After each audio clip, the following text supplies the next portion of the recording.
ಮೂರು ಜನ ಸಚಿವರು ಒಪ್ಪಿಕೊಂಡು ಹೈಕಮಾಂಡ್ ಈಗ ಡಿ.ಕೆ. ಶಿವಕುಮಾರ್ ಹೋಗ್ತಾ ಇದ್ದಾರೆ. ಏನು ಸರ್ ಇದಕ್ಕೆ?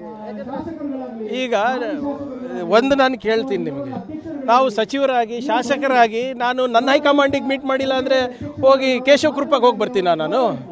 ನಾನು ಹೋಗ್ಬಿಟ್ಟೇನು ಮೋದಿಯವ್ರಿಗೆ ಭೇಟಿಯಾಗಿ ಬರ್ತೀನಾ? JP ನಡ್ಡಾ ಅವ್ರಿಗೆ ಭೇಟಿಯಾಗಿ ಬರ್ತೀನಾ? ಮೂರು ಜನ ಸಚಿವರು ಒಪ್ಪಿಕೊಂಡು ಹೈಕಮಾಂಡ್ ಈಗ ಡಿ.ಕೆ. ಶಿವಕುಮಾರ್ ಹೋಗ್ತಾ ಇದ್ದಾರೆ. ಏನು ಸರ್ ಇದಕ್ಕೆ?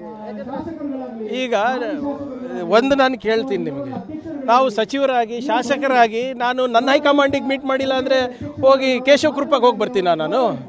ನಾನು ಹೋಗ್ಬಿಟ್ಟೇನು ಮೋದಿಯವ್ರಿಗೆ ಭೇಟಿಯಾಗಿ ಬರ್ತೀನಾ? JP ನಡ್ಡಾ ಅವ್ರಿಗೆ ಭೇಟಿಯಾಗಿ ಬರ್ತೀನಾ?